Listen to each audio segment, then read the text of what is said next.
Hi guys, this is Shilpa Mittal and this video is for 10th class student. हम अपना 14 chapter continue करें statistics. जैसा कि मैंने बताया कि इसमें से 5 मार्क का और 3 मार्क का एक क्वेश्चन आता ही आता है, तो ये इम्पोर्टेंट है और इसके ऑब्जेक्टिव्स भी आ सकते हैं। कल मैंने आपको क्वेश्चन फर्स्ट बताया था जिसको मैंने डायरेक्ट मेथड से सॉल्व किया था और मैंने आपको बताया था कि मीन निकालने के लिए हम दो तरह की मेथड्स का यूज करते हैं, एक डायरेक्ट मेथड होती है और एक स्टेप डेविएशन मेथड होती है। तो कल मैंने आपको डायरेक्ट मेथड बता दी थी, आज मैं आपको स्टेप डेविएशन मेथड समझा रही हूँ। वैसे मैं आपको बता दूं, स्टेप डेविएशन मेथड को आप एज्यूम्ड मीन मेथड भी कहते हैं, ये दोनों ही नाम सेम है। कई बार क्वेश्चन में लिखा आता है कि स्टूडेंट्स को डायरेक्ट मेथड से सॉल्व करना है या स्टेप डेविएशन से सॉल्व करना है, और कई बार क्वेश्चन में चॉइस नहीं आती है, फिर आपको अपनी जिस मेथड से सॉल्व करना होता है आप कर सकते हैं। इसलिए आपका सारी मेथड सीखना जरूरी है। क्वेश्चन नंबर 2 में आपको दे रखा है कि एक फैक्ट्री के अंदर 50 वर्कर्स है, 50 लोग हैं काम करने के लिए, और उनके जो डेली वेजेस है वो अलग अलग है। मतलब कुछ लोग हैं जिनके जो मजदूरी दिन की होती है वो 100 से 120 रुपए है, कुछ ऐसे लेबर से, कुछ ऐसे मजदूर है जिनकी दिन भर की मजदूरी 120 से 140 के बीच में है, कुछ ऐसे मजदूर है जिनकी 140 से 160 रुपए के बीच में है, कुछ ऐसे जो 160 से 180 रुपए के बीच में, और कुछ ऐसे जिनकी 180 से 200 रुपए के बीच में है। अब उन 50 वर्कर्स में से 12 वर्कर ऐसे हैं जिनका डेली वेजेस, मतलब जो दिन भर की उनकी एक दिन की सैलरी है वो 100 से 120 के बीच में है। 14 ऐसे वर्कर है जिनकी डेली सैलरी 120 से 140 के बीच में है। 8 ऐसे वर्कर है जिनकी डेली सैलरी 140 से 160 के बीच में है। 6 ऐसे वर्कर है जिनकी डेली सैलरी 160 से 180 के बीच में है, और 10 ऐसे वर्कर्स है जिनकी सैलरी डेली दिन की 180 से 200 रुपए के बीच में है। अब हमें यहाँ पे मीन निकालना है सैलरी का, पर हम वो स्टेप डेविएशन मेथड का यूज करके निकालेंगे। हमको क्वेश्चन में कहीं नहीं लिखा है कि हमें स्टेप डेविएशन का यूज करना है, बट क्योंकि कल हम एक मेथड समझ चुके हैं इसलिए आज हम इसे दूसरी मेथड से करेंगे। तो हमारी इस मेथड का नाम है स्टेप डेविएशन मेथड, या आप इसे कह सकते हैं एज्यूम्ड मीन मेथड। अब जैसा कि मैंने आपको बताया कि आपके पास ये क्लास इंटरवल आ गया है वेजेस का, और फ्रीक्वेंसीज आ गई है वर्कर्स के नंबर में। ये चीज मैं आपको कल ही बता चुकी थी कि क्लास इंटरवल और फ्रीक्वेंसी क्वेश्चन में आपको हमेशा गिवन होगी। फ्रीक्वेंसीज को आप FI से डिनोट करते हैं, और कल हमने निकाला था XI, मतलब मिड वैल्यू, क्लास इंटरवल के बीच का नंबर। जैसे 10 से 20 का बीच का नंबर है 15, 20 से 30 के बीच का नंबर है 25। तो उसी तरह अब हमें मिड वैल्यू निकालनी है जिसे आप बोलते हो XI। और अगर आपको ऐसे बीच के नंबर से समझ में नहीं आता है तो हम upper limit plus lower limit upon में 2 भी कर सकते हैं। मतलब इन दोनों को प्लस करके जो आंसर आए उसे 2 से डिवाइड कर देंगे तो हमारा फर्स्ट XI निकल जाएगा। इन दोनों को प्लस करके हम 2 से डिवाइड कर देंगे तो हमारा सेकेंड XI निकल जाएगा। इन दोनों को प्लस करके हम 2 से डिवाइड कर देंगे तो हमारा थर्ड XI निकल जाएगा। उसी तरह इन दोनों को भी प्लस करके हम 2 से डिवाइड कर देंगे तो हमारा फोर्थ XI निकल जाएगा। मतलब आपके पास दोनों तरीके हैं, जो भी आपको इजी लगे। नाउ क्योंकि हम स्टेप डेविएशन मेथड की बात कर रहे हैं तो मैं आपको बता दूं, क्लास इंटरवल, फ्रीक्वेंसीज और मिड वैल्यू, ये 3 चीजें तो आपको डायरेक्ट मेथड में भी चाहिए और यही 3 चीजें आपको स्टेप डेविएशन में भी चाहिए। स्टेप डेविएशन में नया क्या है? तो नया है पहली चीज हाइट ऑफ द डेटा या height of the class interval. आप देख सकते हैं कि 100 और 120 के बीच में कितना डिफरेंस है? 20 का। अगेन 120 से 140 के बीच में कितना डिफरेंस है? 20 का।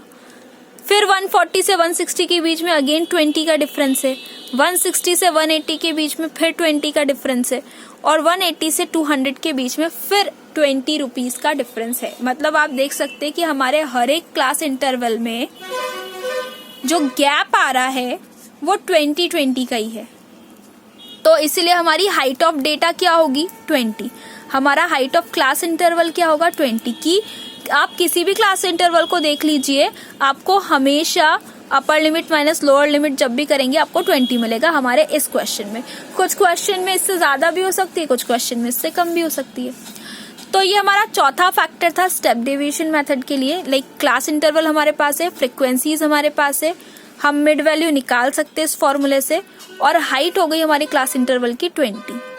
इसके बाद हमें एज्यूम करना है मिड वैल्यू, या हम उसे कह सकते हैं एज्यूम्ड मीन। हम इसे एज्यूम्ड मीन मेथड भी कहते हैं। तो अब हमें ए एज्यूम करना है, जिसे हम बोलते हैं एज्यूम्ड मीन एज्यूम करना। मतलब हमें मानना पड़ेगा, हमें देखना पड़ेगा कि पूरे क्लास इंटरवल में हमारा मीन क्या निकल सकता है। मीन मतलब बीच का वैल्यू।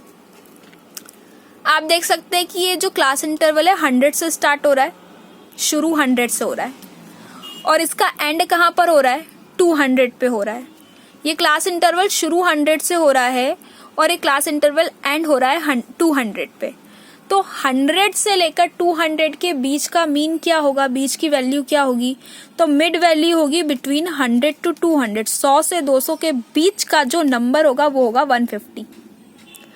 इन दोनों के बीच का जो नंबर होगा वो होगा 150। तो हमारा एज्यूम्ड मीन दैट मीन्स ए की वैल्यू हमने क्या मान ली है, 150। अब 150 मानिए तो ये हमारा निकल गया पांचवा फैक्टर। स्टेप डेविएशन मेथड के लिए हमें क्या क्या चाहिए? हमें चाहिए क्लास इंटरवल, फ्रीक्वेंसीज, और ये दोनों ही चीजें हमें क्वेश्चन में गिवन होती है।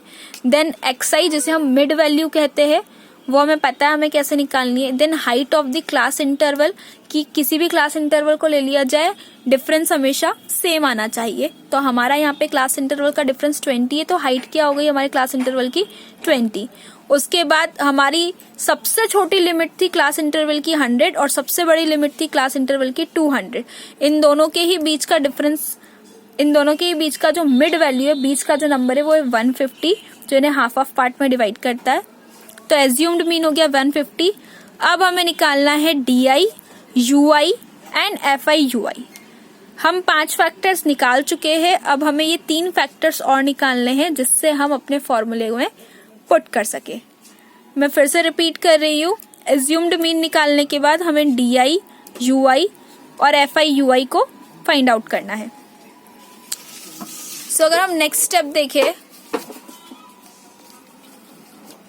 तो ये मैंने यहाँ पर फिर से पूरा एक्सप्लेन कर रखा है कि हमें कैसे क्या निकालना है।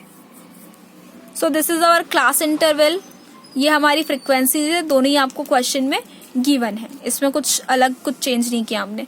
अब हमें मिड वैल्यू निकालनी थी, तो 100-120 के बीच का नंबर होगा 110। मैंने यहाँ पे पूरा फॉर्मूला लगा के भी सॉल्व कर लिया, आप चाहे तो चेक कर सकते हैं। 120-140 के बीच का नंबर होगा 130, 140-160 के बीच का नंबर होगा 150, 160-180 के बीच का नंबर होगा 170, 180-200 के बीच का नंबर होगा 190। अब हमें निकालना था DI, जैसे कि मैंने आपको बताया कि हमें DI, UI और FI UI ये 3 चीजें और निकालनी है। तो DI निकालने का फॉर्मूला होता है जो आपने XI की वैल्यू निकाली है उसमें से आपको आपके एज्यूम्ड मीन को माइनस करना पड़ेगा। अब हमारा एज्यूम्ड मीन क्या था, हमारा एज्यूम्ड मीन था 150। मतलब हमें हर बार XI की वैल्यू में से 150 माइनस करना पड़ेगा। तो XI पहले और A की वैल्यू बाद में। फॉर्मूला हमेशा ऐसे ही होता है, XI की वैल्यू पहले और A की वैल्यू बाद में। तो 110 माइनस 150, 110 छोटा है, 150 बड़ा है, 150 का साइन माइनस है, इसलिए आंसर में 40 आंसर आया, तो आंसर में भी क्या लग जाएगा, माइनस का साइन। उसी तरह से हमने 130 में से भी 150 को माइनस किया तो -20 आंसर आया। उसी तरह से हमने 150 में से 150 को माइनस किया तो 0 आंसर आया। 170 में से 150 को माइनस किया तो अब क्योंकि 170 बड़ा है और ये पॉजिटिव है, 150 छोटा है, ये नेगेटिव है, दोनों के बीच में माइनस हुआ और सिंपल +20 आंसर आया। और 190 में से 150 को माइनस किया तो 40 आंसर आया। ये आपने अपना DI निकाल लिया XI माइनस A करके। A हमारा एज्यूम्ड मीन था, दैट मीन्स हमारी वैल्यू 150। अब UI DI निकालने के लिए -40 अपन में 20, फॉर्मूला है DI अपन में H। इस तरह से हमने ये भी निकाल लिया और बाद में UI और FI की वैल्यू को 12 × 2, 14 × 1 इनको मल्टीप्लाई किया।